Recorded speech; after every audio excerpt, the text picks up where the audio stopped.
Yes. I hope you're well. I'm good.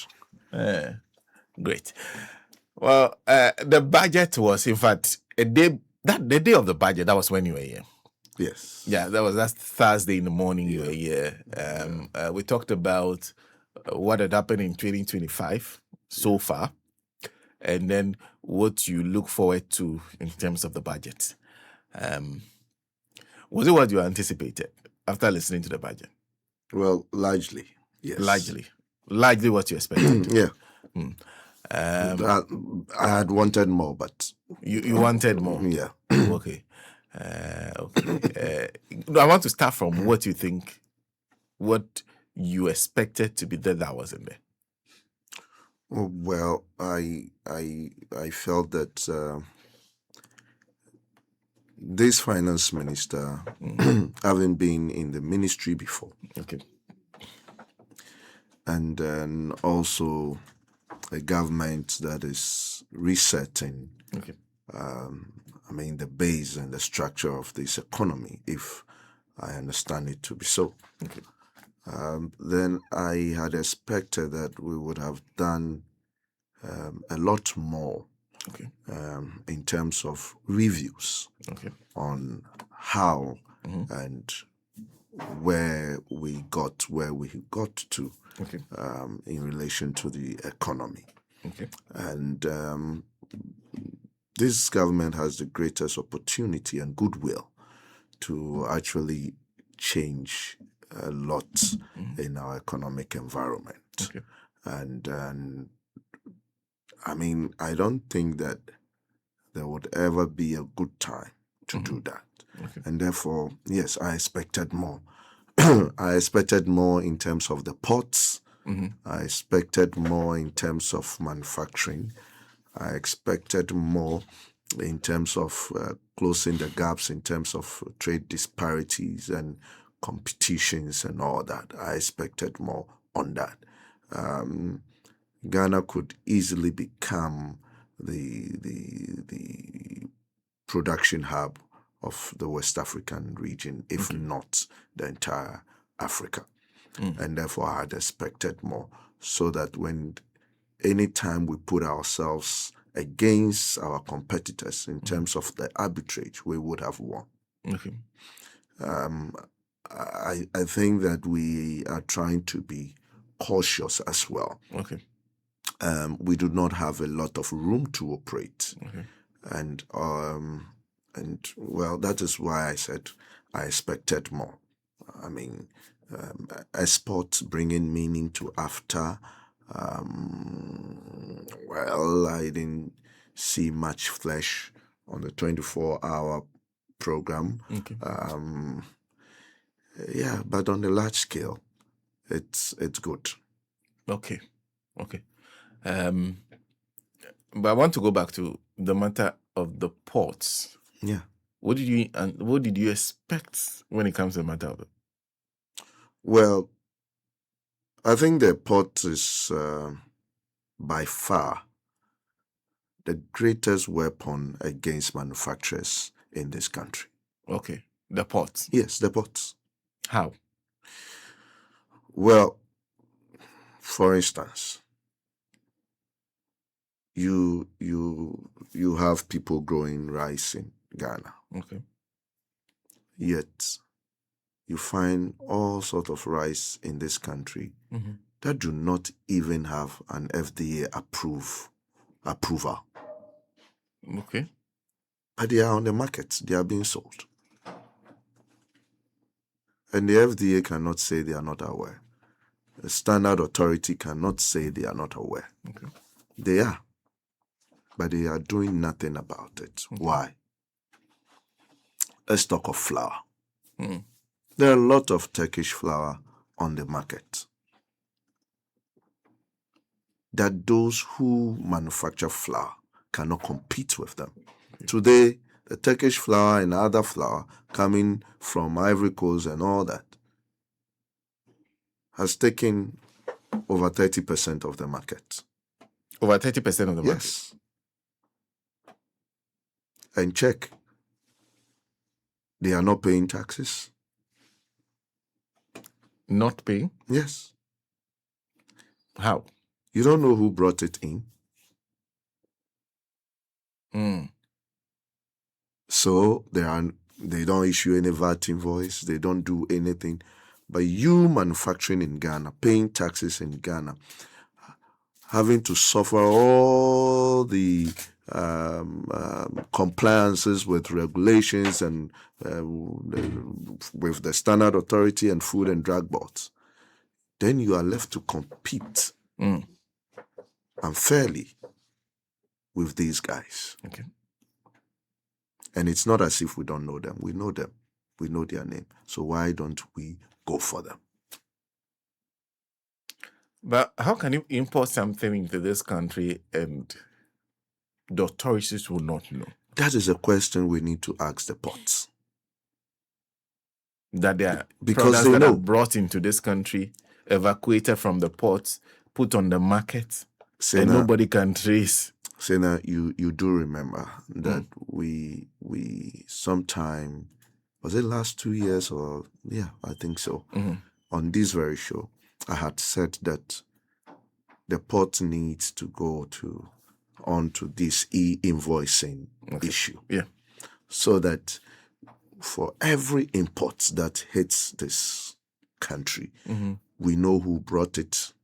Of course, today we know who brought it in. But it goes straight onto your portal that there has been this input that it is credited to you, for which you must recover. And if you cannot recover, the system will flag you out. And then 2 weeks after that, there was an announcement of EVAT, which solves nothing. Okay. When really where we need to be is e-invoicing. Okay. So a system that records who brings what in. We have a system that records. Okay. But this system is going to make sure, the e-invoicing system is going to make sure that I pre-finance government by paying the VAT, right, on my raw materials. Okay. So on my portal, I have a credit to claim from government. Okay. Now that credit will stay on for me to clear. Okay. Which means that I must actually have to produce an output. Okay. I must sell plus a margin. I must sell, and when I sell, that sales should recover, or I should recover that input, that credit that I have from my sales, my output VAT. Now, if I am not able to do that within a reasonable time, then the custom division can come to me and say, you brought this.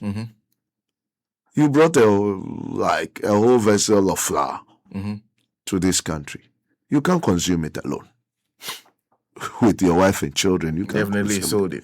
Definitely you sold it. So where is the output? Okay. That is where we should be heading towards. Okay. And not EVAT. Okay. You're saying if you bring in a good into this, goods into, when you sell them, you have to account to the authorities as to, so that's why you file. Yes. Okay.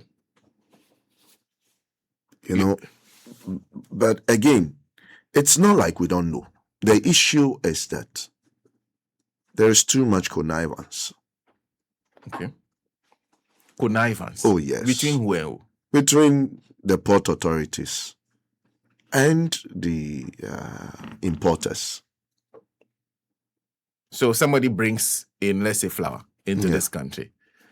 Okay, so the person has already, you said like pre-finance. Yeah. So which means that they've paid the VAT elements to government. Yeah. So you're saying that government, after receiving the VAT element, just then goes to sleep. Of course. Does not care what happens on the market. Yeah, of course. Oh, I see. They have collected their money already. Well, it's not enough. Okay. Why is that important?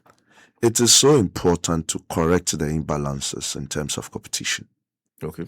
Now, when you keep killing your own manufacturers, then where should you expect your tax revenues from? Because what we have done over the years is to kill a lot of manufacturers. If not, there will never be the time that we have to give way our manufacturers have to give way, pack out their machinery, right? And rent it out to churches. That's true. But when you go to the south in Australia, you can see many It's all over. factories were. All the churches you find there were once factories. Is that why you said you wanted to hear a little more on manufacturing? Yeah, How exactly. we intend to make manufacturing competitive. Exactly. That to the point where you are even saying that when we go head to head with any other country, we should be attractive. We are not current. Why is the Ivorian flour flooding our market?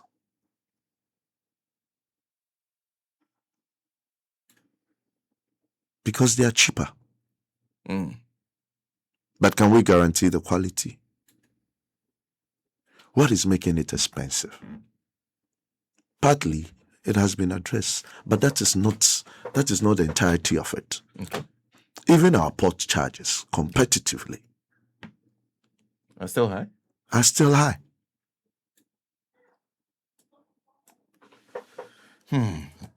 So clearly a lot more needs to be done for you if we're to make producers in Ghana much more competitive. Absolutely.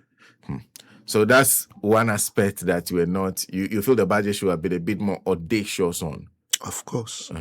We should have shown a clearer path that this is what we want to do. We want to improve manufacturing in this country, and we want to be attractive on the market within Ghana and outside Ghana, because everybody is competing. When we talk of the global market, it is no longer about you. It is about the competition that is occurring between you, right? Your economic environment, how people, and if we are so attractive, then people will choose to come here and produce from here. Okay. Than making the decision to import finished goods here. Okay. If we are not attracting that is an issue. Okay. I felt also that in terms of diversification, we have not done much. Okay. I kept saying, and I won't stop, that the most viable place to grow sugarcane for sugar is the north, and Salaga to be precise. Sugarcane for sugar? Yes. The most viable place to grow sugarcane for is Salaga. What's your basis? Because it seems we have gone to build a sugar factory at, is it Commander? Yes. There has to be a history behind that. Of course. I mean, there is a history behind that. And I think government after government tried this sugar thing and all that when we know it's not viable. Okay. If you grow sugar anywhere down south, the sugar content in it will not be more than 3%. Okay. Now, when you do it, Ivory Coast has a huge sugar plantations and factories. Okay. And those areas have the same coordinates with the north. Okay. The areas where Ivory Coast has grown sugar. Yeah. I don't know if I'll get the name right, but I think it's Faskadugu or something. Okay. It has the same coordinates with Salaga, same soil type and what have you. And so it is possible to grow sugarcane up north. That would contain about between 13 to 16% sugar.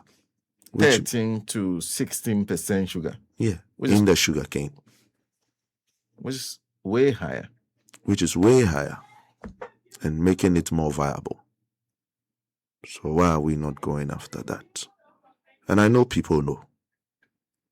And you think that should be one of the areas you should be looking at? Exactly. Making the Salaga area a hub of sugarcane. Exactly. And perhaps sugar production. Exactly. In general. Okay. You're also talking about rubber. Yeah. That we should go back to the western region and let's start growing rubber. Okay. And you were talking about nuts the last time.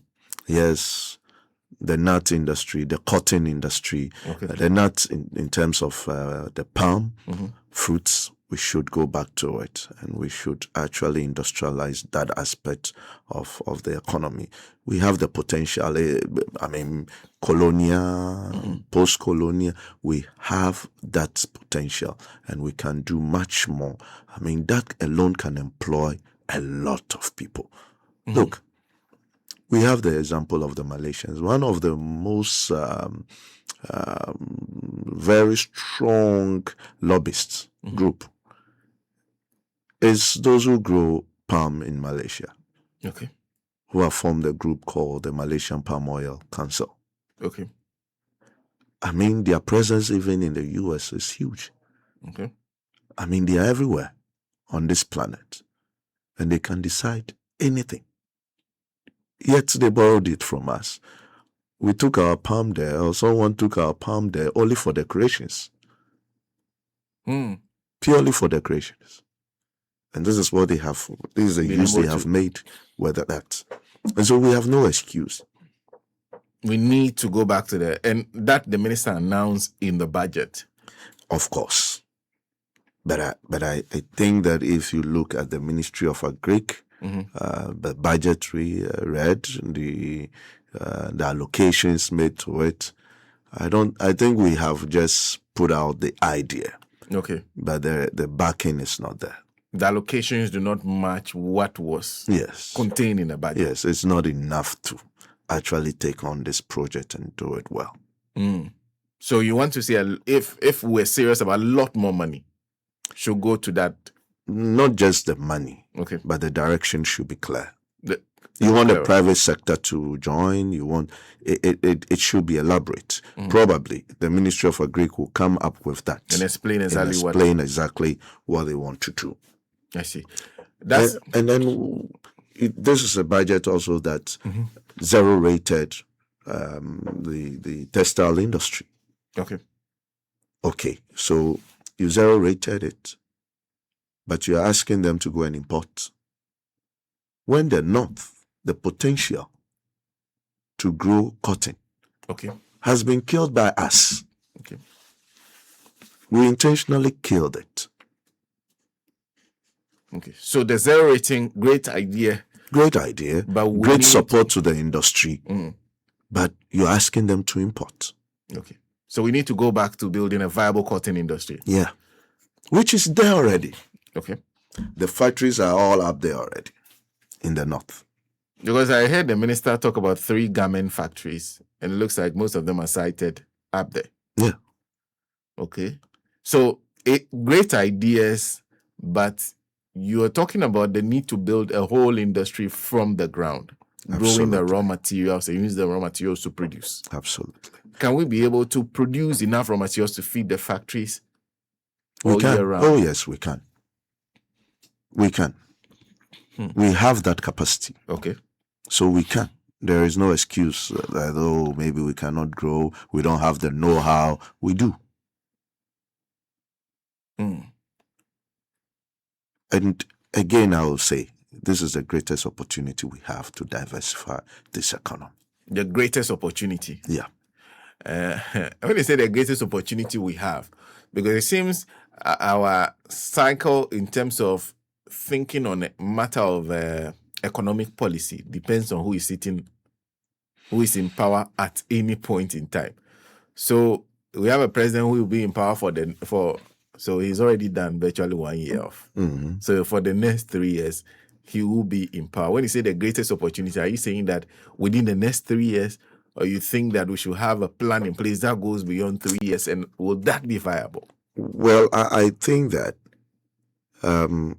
if we plant the foundation very deep and clearly now, he probably may not be the one who would probably implement them, but he would have been the one who would have actually given us the direction to what needs to be done. And I think Ghana will be thankful for that. So you think he has enough time to lay a strong foundation? Yes, That cannot be. absolutely. Especially from where we are coming from a very poorly managed economy, Okay. where there was no clear direction, and this is the time people are looking for direction. Okay. People are more hopeful, and this is the time to move that energy into a well-productive system and ensure that this nation progress. There's one other thing that you were always talking about. In fact, I think you were just waiting for when it will be implemented. The issue of the VAT reforms. Yes. It has happened. Was that exactly what was announced by the finance minister? Was that what? Exactly so. Okay. I mean, he even went beyond my expectation in that. And I think the industry is grateful. I think you could hear people in industry talking, and they are grateful about this. One, it is the threshold. Okay. How can we have a threshold of 200,000? Okay. Do you think that was too low? Now it means that clearly you are putting the organizer near you into that bracket to pay VAT. Okay. And these are people who cannot even comply. They cannot afford compliance. Okay. They cannot afford compliance. Yes. Compliance costs money? Of course. To hire an accountant is not cheap. Okay. To the extent of hiring a tax consultant for that matter. Because it's not every accountant who can actually, handle tax as well. Okay. So it's not cheap. Okay. And it is also not cheap because the processes, the procedures in filing, it's not a simple one. Okay. Now that has been corrected. Today it is more simpler. And so you have given a lot of people to move out of the VAT system to probably deregister. Okay. Now, if you remember, when these things were done under Ken Ofori-Atta, you know the pressure that brought on small businesses in terms of compliance. Okay. So small businesses were being attacked, and they saw it as an attack. Because it's a one-man business selling some small electricals and all that. And then they said, okay, because you sold 200,000. Split 200,000 equally over 12 months and see how much the person makes in a month. That should be less than 20,000. Exactly. Now, then you have the flat rates, the standard rates, and what have you. In fact, one of the biggest issues we had in the past was when companies or businesses had to be migrated from the standard, the flat rate to the standard rate, because of the amendment of the Act again under Ken Ofori-Atta. Okay. And that caused a lot of problems. And those problems are persisting even till date. Okay. The GRA comes on compliance, routine compliance and audit and all that, and they want to reject something that was granted by a directive of through a directive by the GRA. The same GRA. The same GRA. Themselves, they are confused, even those who are supposed to. The originators are confused. So you can imagine a small business, what they were going through. Who cannot hire an accountant? Who probably the son in secondary school is helping them have some bookkeeping records and all that. So it has not been easy. Okay. And I think that I really appreciate what has happened.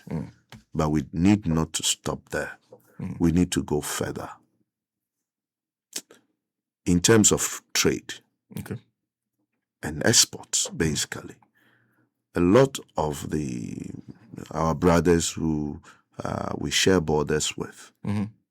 And even those we do not share borders with, Mm-hmm. from Liberia, Senegal, from Nigeria, Cameroon, Niger, Mm-hmm. they all sometimes troop in here to trade here, Okay.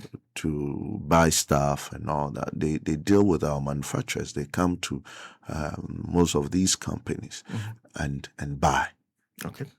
But the thing here again is that when they buy, the companies here, because of the way our laws again, tax laws again, are structured, do not want to sell to them. Why? One, if you bring safer, they will ask you, the businesses here will ask you to go and change it into US dollars and deposit it in their bank account. Can you imagine that this very act will not be recognized as export by the GRA? Okay. Why? Because the person did not transfer the money from his home country to Ghana. Oh. Yes. Two, the businessman will say, because of the way GRA will treat me,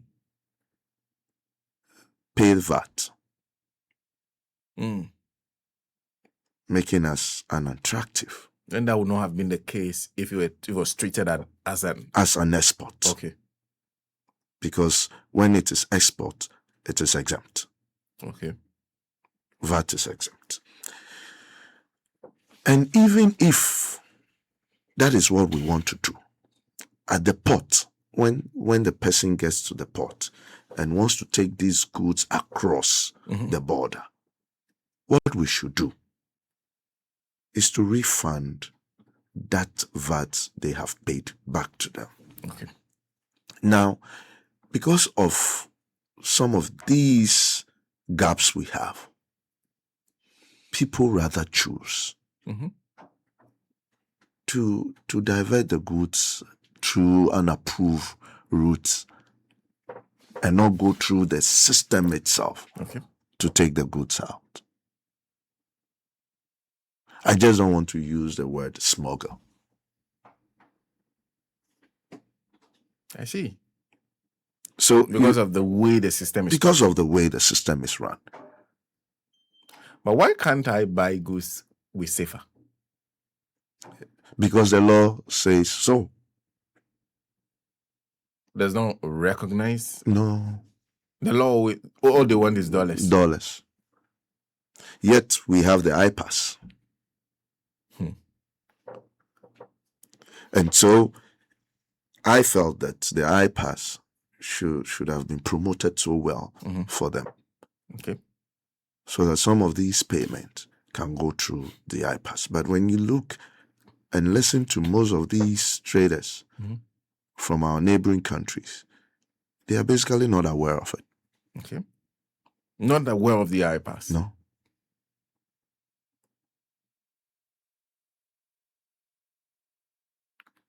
The iPass is supposed to be an a continental. Yes, it's a payment system for Africa where we will not need the dollar to do the mediation in terms of CD to dollar to Naira. Or For Africa, Naira to African countries are not. Yes. Interested, not aware. A lot of them are not aware. A lot of the business people who troop in here, when you talk to them, are not aware of it. They do not know. They have no idea. They have no idea of it.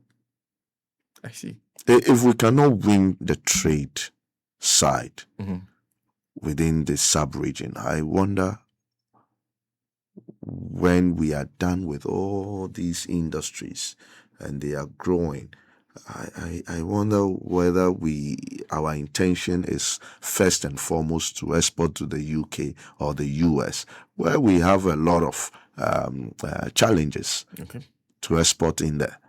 And here you do not have. Okay. But we have created the blocks to prevent us from trading, which I believe we should work towards it. Well, taking us to 39 minutes past 9. We'll take our last break. We will come back. I'll raise a few more questions with Nii Yarboi Annan, especially some of the things the minister said. The minister said the recovery was largely driven by gold cocoa. Nii correctly pointed out that conspicuously missing in that narrative is oil. So what is oil doing for us currently? How much is oil doing? How much more can oil do? And should we be watching gold and cocoa? What happens if the prices of the two collapse? What do we do? Where do we turn, among others? So we'll take a break. When we'll come back, we'll talk about that. The armed forces going forward and other sectors. Yeah. And to stay on security a bit, and I'll come back to what you've been doing this year. Yeah. But to stay on security a bit, I also realized that you are paying a lot of attention to the Ghana National Fire Service. Yes. You're doing 100 Yes, fire tenders. 100 fire tenders. I'm sure you've seen the nature of our what do you call it? Fire service. The fact that they lack, they have the men, but they lack machinery. So, and you don't only fight fire with men. Okay. You fight fire with competent men by using modern machinery. Okay. So we have the competent men. We need the machinery. And we've seen videos that fire service people goes out there to fight fire, and they don't have functional equipment. Okay. Some water issues, hydrant issues, some machinery issues. So we are addressing them holistically. And the minister responsible for interior, the venerable honorable Muntaka Mubarak is doing very excellent work at the Ministry of Interior and working very closely with the fire service, and is going to make sure that they are properly retooled and their work is being done properly. The last time there was this level of retooling, you were Deputy Minister for Finance. Are you surprised that it has to take you coming back into power for such major retooling to be done? I think yes and no. Surprised and not too surprised. Surprised that an important sector of this sort has been neglected. I'm not surprised because we know the people who are really ruling. Okay. And we know their mind what they did to Ghana. So looking at the state of the Ghanaian economy and looking at the state of the fire service, why should I be surprised? Well, now let's come back to the basics. You are one of the very first ministers to have been announced. Emma, what to me the draw ni mum prensa. And I bet me the BB to set TV, laptops, phones, sika, and our face wa chadia Cassiel a brand new SUV. Way and yet dread yekeko, a ya fashion kasa. If you October kosi December, Dija, Sika, Nanya Marcus, Bora CompuGhana showroom bia. Bet me shop online at www.compugana.com. Fraying 0302 752020. Sajumedi, Eneli, and the Caritas Lottery platform on Sashasi. Well, taking us exactly 43 minutes past 9. Our guest in studio is still Nii Yarboi Annan. He's a financial analyst. We are having a conversation on the budget. Okay, we're just talking about the matter of the reforms to VAT, which means the COVID levy is now off. The effective rate now is 20%. 20%. Now, yesterday I heard Gota. Gota was saying, first of all, is it your understanding that the 4% flat rate is now no longer applicable? Yes, that is my understanding. Gota seems unhappy with that move. Why they are unhappy with? Most of them are on a 4% VAT flat rate. Yes, because it is easier, Okay. right? But it's bringing in a lot of, competition-wise, there are a lot of gaps and imbalances in there. Okay. For instance, I bring a Turkish flour, Okay. and then I have declared myself as a small business, Okay. and therefore I'm on the flat rate. Okay. And then this is a manufacturer who is bringing in wheat to process Okay. into flour. Okay. The import VAT will not be the only thing he has to pay, Okay. right? But he has to pay input VAT on basically a lot of the inputs Okay. that will be generated here locally. Electricity and what have you. I mean, we'll have to pay workers and pay taxes on workers' salary and all that. So by the time the manufacturer ends production of finished goods, he's not competitive in terms of pricing. Okay. Okay, then when he's going to price, after all the inputs and the costs, talking of what used to be and what we are practicing now, there is about 13% effectively levies in terms of cost put on them, which the consumer is going to pay for, Okay. plus a margin and all that. And then somebody bring a cheap product and pay only 4%. So the retailers becomes more attractive than the manufacturers. Okay. What you are doing is that you are killing manufacturing And encouraging and retail encouraging retail of imported business of imported finished goods. Okay. We are not actually encouraging value addition, where you have to, spend on other things, consume other things, water and what have you. And so, yes, they may not be happy, but also they should look at the other side of it.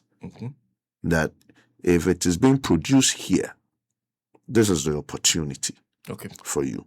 Now, So they should move into into retailing, Okay. Locally produced goods. locally produced goods, and exporting. I know of somebody who exports peanuts to Angola, Okay. and it's so attractive. Peanuts to Angola. Yes, And the person is finished. doing well. Yes, it's doing well. This finished. Okay. It's not like the raw material we are talking about, the peanut from the farms. No, this has been processed, like the way you have snappy and yes, the Angolans like a lot of wine, so it goes with peanuts. Nicely. Exactly. That's interesting. And so we should be looking at it. We need to re-engineer business, what we call business in Ghana. Okay. It shouldn't be import. There are people who should also be concentrating on export, right? What are the Chinese doing? They migrate here to look for the opportunities just for them to be able to export their production to you. Okay. We can do same, at least on the African continent. But the base is too small to do that. And that is why I am crying for it, that look, let's start putting the structures in place to expand the base. And talking about the expansion of the base, it looks like this government in this particular budget, do you see any new revenue measures? Because it looks like what has happened really are things that people say would lead to a reduction in revenue rather than giving government new or higher revenues. That is not true. Okay.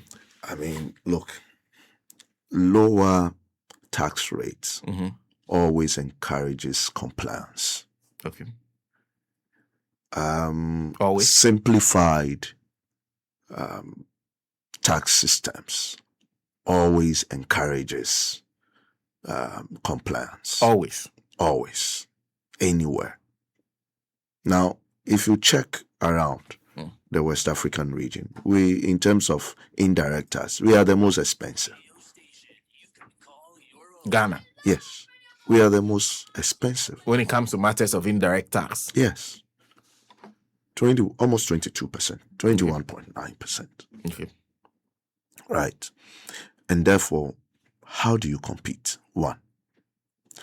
And when the taxpayer feels cheated, and mind you, the entire field in terms of margin has been taken away. You hear people crying, oh, government, the dollar has come down, but people are not reducing prices and all that. Because they had to fight an importer who is cheaper, who is bringing in finished goods, all this while. And therefore, government who has taken every field of margin that they have. And so for a long time, most industry were just surviving. They couldn't earn enough for their own gratification, or to say that they will move it back into the business and grow their business. And that is why production was stagnant over this 8 years period. There wasn't a real growth in production in the manufacturing subsector. And that is where we need the most to turn things around for this country. Manufacturing. Our gold, like you say, the prices, we've seen a good rally, but the prices can crash. We have seen good prices in terms of cocoa, but the prices can crash. Oil. And you should watch something. The moment the prices were very attractive, production surges. When it comes to oil. No, when it comes to gold and cocoa, the commodities. Now, the moment oil prices plummet, now the volumes have reduced on our field. You see, a businessman is a businessman. Why should I produce more out of the reserve I have to sell cheap, when there would be a time when the prices will recover, and then I can double my efforts, produce more, sell, and take advantage of good prices on the market? And that is what happened. That in the first quarter of this year, run to the second quarter, we were almost doing like twice what we did in the previous year. And that should tell you that either they double up production or they have stockpile waiting for a good price.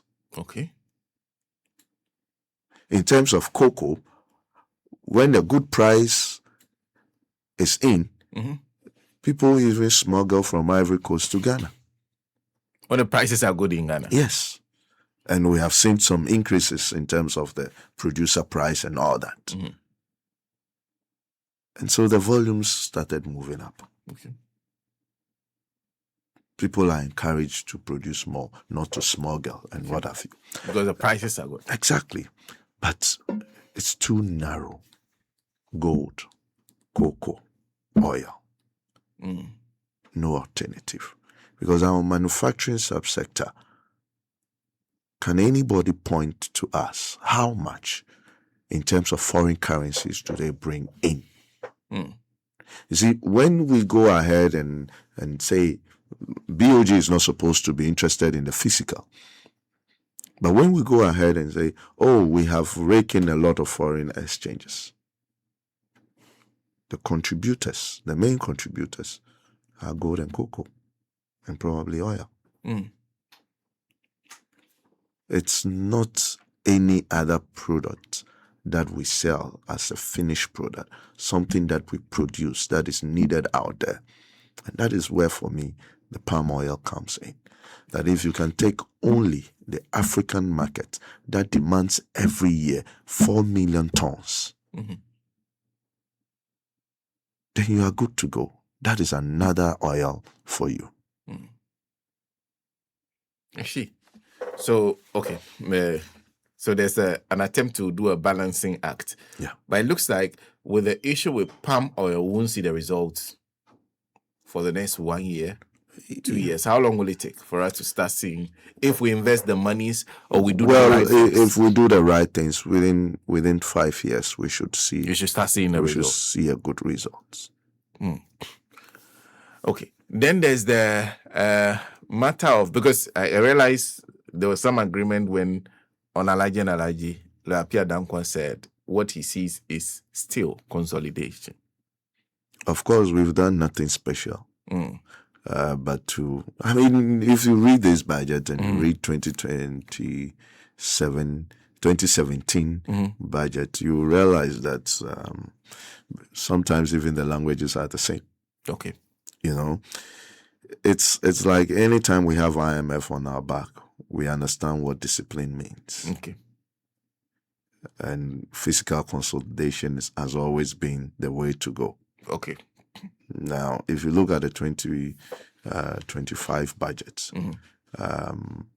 we had budgeted in terms of arrears was about 13 billion. Now, in the 2026 budget, the target is around 25 billion in terms of arrears. So let's assume that the 13 was an arrears that is there already, and probably we have not exhausted all. Okay. And therefore, there is a built-up arrears coming from 2025 budget itself. Because the 13 is coming from 2024. And therefore, if we are moving to 25 billion, then the question to ask is, a lot of payment we did not do that has turned arrears on us. That has to be financed by loans. So, yes, you may be doing fiscal consolidation, but also you may be creating a disaster for tomorrow. Okay. And these are the things that we should check. The creation of arrears. Exactly. So which means that you still see a problem with is it the spending habits? The commitment. The commitments we make. Yes. If we want our budget to be on cash basis, it should be purely cash basis. Okay. And therefore, if we don't have the money, don't make the commitment. Okay. But if we keep making commitment, locking out ourselves in contracts and agreements that we will have to pay for. So even though we say that, we manage expenditure better, Okay. we are pushing forward arrears that has to be taken care of in the next budget. But is that avoidable considering the government is going big on infrastructure, especially? It is not the roads? avoidable, but it should be manageable. Okay. We should manage the turnout. Yes. For me, I think if by now we are in the region of 25 billion, then that actually strangles you as to what you would want to create as a fiscal deficit. Okay. Then if you want to be in the region of 54 billion, 60 billion, then you have only in the budget. So what it means that you would either have to create in terms of more revenue or strangle expenditure. And when you do that, it means that the productive sectors will suffer mostly. Is that why you ask whether Ato Forson's anchor can hold? Yes, that's why I asked. That when the IMF is off, will the anchor hold? In the absence of the IMF, would they Yes. consider would they continue the fiscal consolidation? Exactly. Insist on living within its means? Yes. What makes that difficult to fight off? Is it the impending tussle to retain power among others? Yes, it has Is that the always been. biggest It threat? has always been a cycle. Look, go and check there. I think it is the fourth review, somewhere in 2019 Okay. or so. The fourth IMF review. I mean, that was the main introduction. Mm. That facing an election year, Okay. will this government keep the discipline? Okay. And Ken Ofori-Atta's promise was that we will keep the discipline. We will not let it go. And it was in 2020 that day. And we saw it. They did the worst damage. So between 2019 and 2020, a lot of Exactly. damage had been done. I mean, that is why, you know, there is hope. Okay. We may turn up to do the right things, Okay. but we have seen continuously evidence of us breaking down along the way and throwing everything out there with our arms up and nothing to do and nothing left for us. And we always crashes only to come back and do the right thing again. I mean, in 2014, 2015, we saw the monetary side pumping so much money into the system to the tune of about 33% surge in terms of money out there. We increased M2 plus so well, broad money was increased so much. And then we started with IMF in, we started tightening it. Then we were at least single digit somewhere in 2018, 2019. And that made us think that we can be reckless again and to start spending and doing all things. And then, hey, we got in there again. By 2022, we had increased money, M2 plus, by about 54%. Worse than we did in 2014, 2015. Right? And then we saw what happened to us 2022, the currency and all that. And then IMF again. And then we started, I mean, go back to after Nkrumah and everything, you would always see. It has been the same story. The cycle. The cycle has never changed. If this government wants to make a difference, they have to break that cycle. Yes. Avoid putting the country in a situation where we return to the same IMF again. So we are like the guy who saves a lot of money, blow it, and come back. No, it's actually our culture and attitude. When you see a Ghanaian saving, he's saving to blow. Life is short. Life is short. He will live here forever. So he must enjoy some. Yeah. So that's basically our economy, the Ghanaian way. Yeah. We tighten our belt, of course, so that we'll be able to save a lot more. And then we go and blow. And then we blow it. Then come back. And then we come back again. Tighten our belt again. Yes. Save some and go and blow it. Absolutely. And come back. Okay. So this government has to break that cycle. Yes. If they want to make a difference. Yes. He has the political goodwill to do that. Yeah. I see. That's quite interesting. Let me conclude by asking you, anything else in the budget that attracted your attention? Well, I think that mostly for me, it's expenditure. Okay. And the finance minister, Honorable Ato Forson, mentioned it. Okay. One of the greatest risks is salaries. Salaries. Yeah. Okay. Now, do a simple computation. Okay. Using the 2025 figures. Okay. I think you have about 54 billion spent on salaries. Okay. And then when you come downwards, you will see social security, which is a 13%. Okay. 13.5%, Okay. right, of the basic salary. Now, when you gross it up, you will get around 26 billion. They have to add that too. Which is the basic salary. Okay. What it means that when you take the basic salary of 26 from the 54, right, what is left is basically allowances and pecs. Okay. Now, coming from the single spine period, where we had streamlined everything and all that, I believe that we yet again have gone back to the old ways. Okay. Where we are deciding, oh, Sena, I like your nose. Take more allowances, take these specs and all that. You know.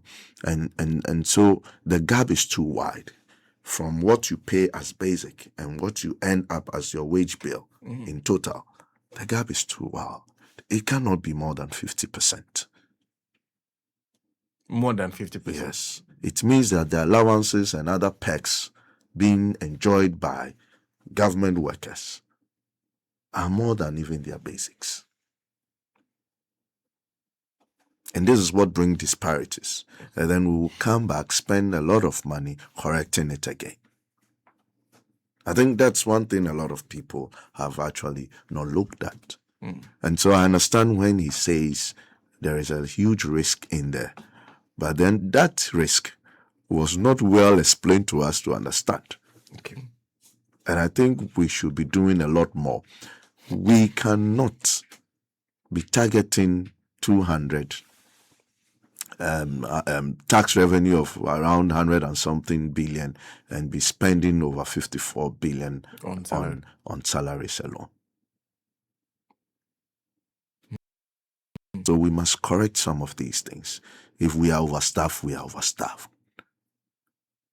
Is that what you think, public service also?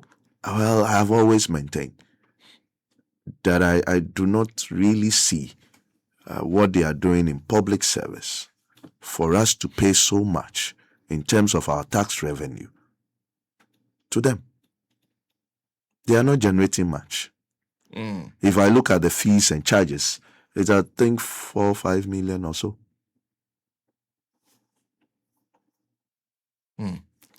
I think 5 billion. Okay. So yeah, 5.4 billion or so. Yes.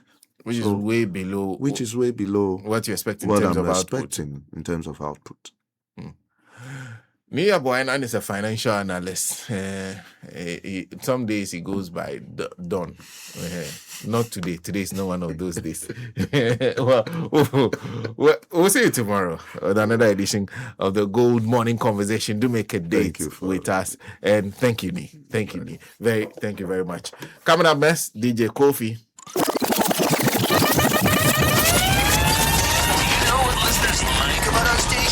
It's everything. I like everything. I love Radio Gold 90.5. Hey, Mr. and Mrs. The Mama praise the Lord. Hey, Pastor. Hallelujah.